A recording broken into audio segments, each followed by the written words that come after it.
Hello hi everyone, पीके official में आपका स्वागत है। पाकिस्तान में इस बार बिजली संकट गहराया है।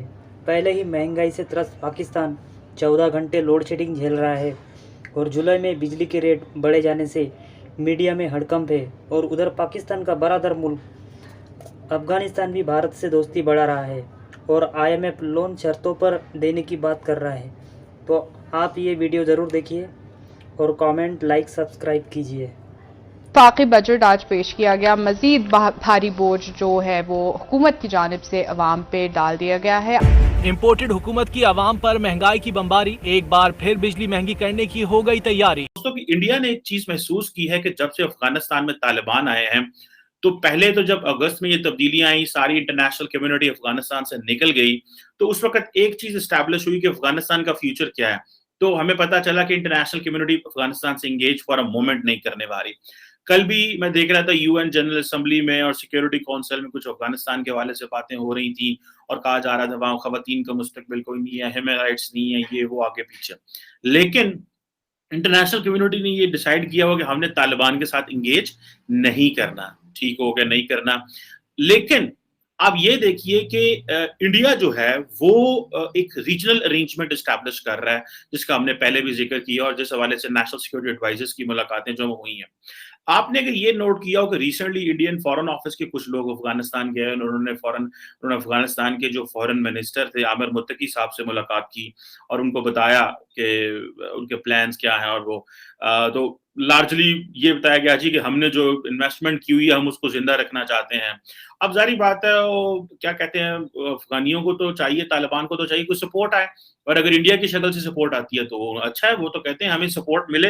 अब इंडिया क्या करने जा रहा है, इंडिया ने कुछ फॉल्ट लाइन्स ढूंढी है, इंडिया उस पर काम कर रहा है एंड देन उस पर वो प्लान करेगा। पहली फॉल्ट लाइन क्या है? पहली फॉल्ट लाइन ये है कि इंडिया ने महसूस किया कि तालिबान और पाकिस्तान के दरमियान जो है वो ट्रस्ट डेफिसिट है। दूसरी फॉल्ट लाइन इंडिया ने उसी में ये ढूंढी, उन्होंने कहा इसी ट्रस्ट डेफिसिट की वजह से आप देख लें कि बॉर्डर के ऊपर जो है ना वो मिसाइल पैदा हो गए दोनों मुल्कों के। और उसकी वजह से पाकिस्तान का जो और फिर एक और फॉल्ट लाइन उन्होंने ढूंढी कि जो टीटीपी और बलोच मिलिटेंट्स हैं, they are still in Afghanistan. Third ये है कि इंडिया ये समझता है कि भाई हमें अगर तालिबान के साथ इंगेज ना किया तो हमारे लिए ये मिसाइल पैदा होंगे कि हमें जो है वो मुस्तकबिल में ये एक पराया स्टेट ना बन जाए उनके लिए। सो इंडियंस ये चाहते हैं कि इंडियन तालिबान के साथ इंगेज करना चाहते हैं, वो उनके लिए रीजनल अरेंजमेंट तलाश कर रहे हैं, वो उनको ह्यूमैनिटेरियन असिस्टेंस दे रहे हैं। वो कह रहे हैं हम अपनी पुराना जो इन्वेस्टमेंट की हुई है उसको बचाना है हमने, तो वो पुरानी इन्वेस्टमेंट मजीद बच तभी सकती है अगर नई इन्वेस्टमेंट करेंगे तो तभी जाके। लेकिन पुरानी इन्वेस्टमेंट ये था कि उसमें और तरह की थी, ये जरा एक और तरीके से उनको करनी पड़ेगी। एक बार फिर बिजली महंगी करने की हो गई तैयारी। जुलाई में महंगाई मजीद बढ़ने से सियासी बहरान में इजाफे का खदशा। साबिक वजीर दाखिला ने ना तजुर्बेकार हुकूमत की नाकाम हिकमत अमली का पोल खोल दिया। कहा बिजली की कीमत में 40 रुपए फी यूनिट इजाफे का नया बम गिरने के लिए तैयार है। लिख कर देता हूँ कि जुलाई में इस चोर दरवाजे की इम्पोर्टेड हुकूमत का खात्मा हो जाएगा और जुलाई पाकिस्तान का तारीखी महीना होगा। शेख रशीद ने आवाम को एक और बुरी खबर भी सुना दी। बोले जुलाई में सार्फिन बिजली के लिए, सर्दियों में गैस के लिए तरसेंगे। महंगाई मुकाव मार्च की आड़ में हुकूमत पर काबिज होने वाली सरकार को महंगाई ने ही काबू कर लिया। शेख रशीद ने लोटों की ताहयात नाअहली का मुतालबा कर दिया। ईद के बाद 1.5 माह को अहम करार देते हुए कहा अक्टूबर में शफाफ आम इंतखाबात का इनेकाद तमाम मसाइल का वाहिद हल है। ये मामला जो है ये बिगाड़ की तरफ जा रहे हैं। ये मैं एक ही जुमले को दोहराता हूँ बार बार। उसकी वजह यह है कि ये मईशत जो है वो नहीं संभल रही।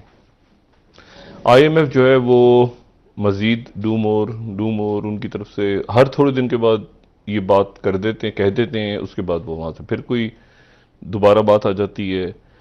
अब ये कंडीशन उन्होंने रखी है कि जी आप 15 दिन के बाद जो कीमतें बढ़ाते थे पेट्रोल की, वो 15 दिन के बाद नहीं बढ़ाया करेंगे, बल्कि हर रोज़ जो है वो जो कीमत होगी उसके मुताबिक आप जो बैनुल अक़वामी मंडी में कीमतें होंगी उसके मुताबिक आप यहाँ पे, यानी हुकूमत का कंट्रोल नहीं होगा।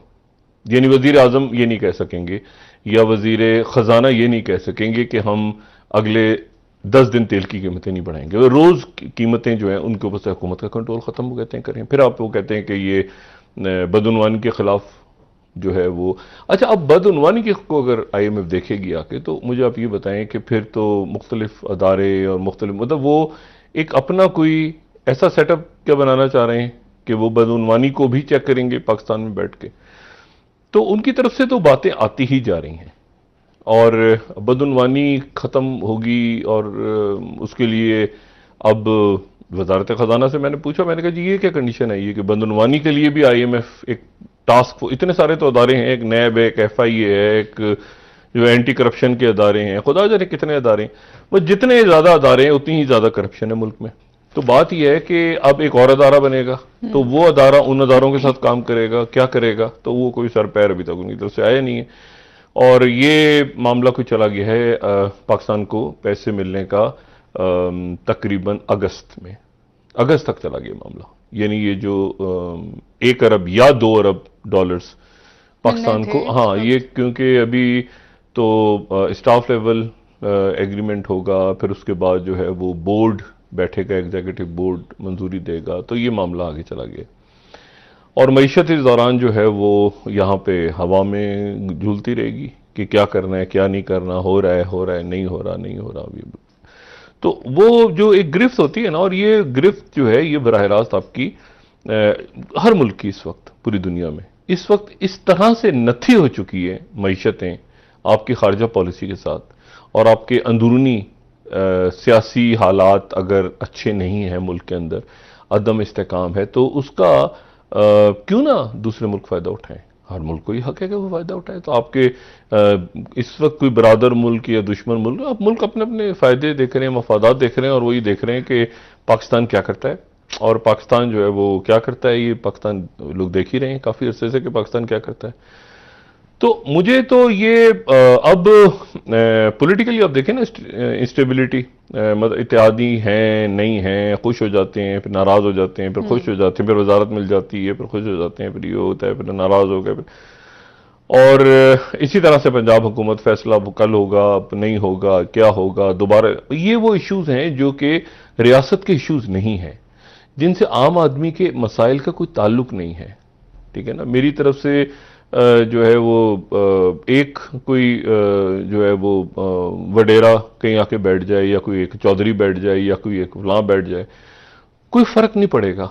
बस ये होगा कि इसकी जगह पैसे उसको देने होंगे, उसकी जगह ठेकेदार दूसरा ठेकेदार उधर ही ले लेगा। मतलब ये जो पूरा का पूरा सिस्टम है ना, ये चौक हुआ है।